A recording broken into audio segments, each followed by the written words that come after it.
Bonjour à toutes et à tous. Je suis très heureux d'avoir l'occasion de m'adresser aujourd'hui à vous sur cette question du handicap, des personnes en situation de handicap et du numérique. Je voudrais vous commencer par vous remercier pour l'organisation de ce forum, par féliciter le GIA pour son action au quotidien sur cette question du numérique et du handicap. Pour les 3500 personnes qui l'accompagnent au jour le jour, je pense que c'est extrêmement important. On le sait, le numérique a cette double face dans notre société. À la fois vecteur de facilité, de simplicité pour éviter de se déplacer, et puis vecteur d'exclusion parfois. Le numérique, c'est une formidable opportunité pour découvrir le monde, c'est une formidable opportunité pour se simplifier la vie dans les démarches administratives ou dans les démarches privées.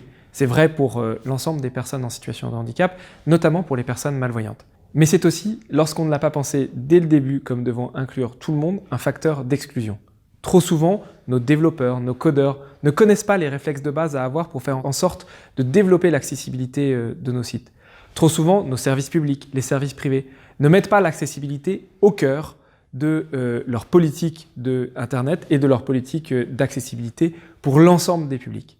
Or, quand un site n'est pas accessible, aux personnes en situation de handicap, et mal compréhensible parfois même pour des gens qui n'ont pas de handicap, ce n'est pas un problème de numérique, c'est un problème pour faire société et c'est un problème de service public. C'est pour ça qu'avec ma collègue Amélie de Montchalin, nous voulons faire en sorte de mettre l'accent sur l'accessibilité des sites de service public, mais aussi systématiser l'approche accessible de tous les sites dans le privé. Cela veut dire mieux former les développeurs et les codeurs, cela veut dire sanctionner parfois aussi plus durement les entreprises qui ont des sites non accessibles, car je pense que tout ceci c'est une question pour continuer à faire société dans un monde qui est de plus en plus numérique et qui doit être un monde inclusif. Ce combat, nous allons continuer à le mener et nous allons continuer à le mener longtemps parce que c'est indispensable.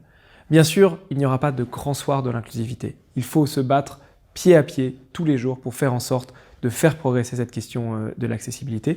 C'est pour cela que le manifeste présenté par le GI2A est si important et c'est pour cela qu'on doit continuer à travailler tous ensemble pour que ce monde numérique il soit encore plus inclusif que le monde réel.